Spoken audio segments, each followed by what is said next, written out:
क्या आपने कभी ऐसा महसूस किया है कि जो आप जानते थे, वही अचानक बदल जाए और आप यह सोचने पर मजबूर हो जाएं कि क्या असल में वही सच है? यही कुछ आज सीरियल मनाती सुंदर के इस धमाकेदार ट्विस्ट में हो रहा है। सोचिए राधिका, जो अपने खोए हुए सारे यादें वापस पा चुकी हैं। लेकिन यहाँ एक ट्विस्ट है।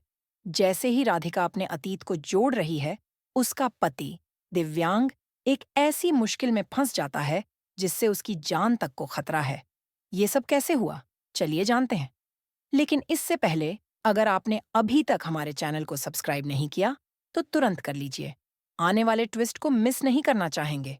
तो अब कहानी में वापस आते हैं। राधिका की सास, जो अप्पू की सास हैं, अप्पू के लिए एक नकली पति बुला लेती हैं। और जैसे ही यह आदमी दिव्यांग के घर आता है, दिव्यांग को कुछ ठीक नहीं लगता। वह तुरंत कहता है, तुम्हारा बेटा तो विदेश में था ना, तो यह आदमी इतनी जल्दी यहाँ कैसे आ गया? क्या तुमने इसे भाड़े पर बुलाया है? सास फिर बड़ी सफाई से कहती हैं, अरे, यह तो अप्पू को सरप्राइज देने के लिए आया था, इसलिए मैंने राधिका से कुछ नहीं कहा। राधिका भी कंफर्म करती है, हाँ, यह मेरे पति हैं।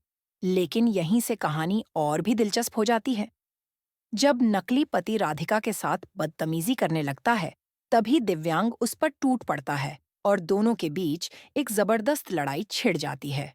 नकली पति चाकू निकाल लेता है और दिव्यांग को पेट में मार देता है। लेकिन तभी राधिका को सब कुछ याद आ जाता है और वह चिल्लाती है, दिव्यांग जी। राधिका की यह आवाज सुनकर वह तुरंत उसकी मदद करने के लिए दौड़ पड़ती है। वह दिव्यांग को अस्पताल लेकर जाती है, जहां उसकी जान खतरे में होती है।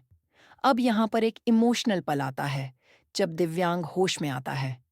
राधिका को देखकर उसकी आंखें भर जाती हैं और दोनों के बीच एक प्यारा और भावुक लम्हा होता है।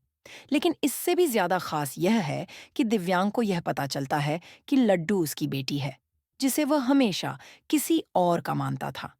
यह खबर उसे खुश कर देती है, लेकिन दूसरी ओर दिव्यांग की माँ, सुजाता, के लिए एक बड़ा झटका है। सुजाता को लगता था कि उसके घर में पोता है, लेकिन असल में वह पोता उसका नहीं था, क्योंकि लड्डू पहले ही किसी और का था। अब क्या दिव्यांग यह सच बताएगा? यह तो आने वाले ट्विस्ट में ही पता चलेगा।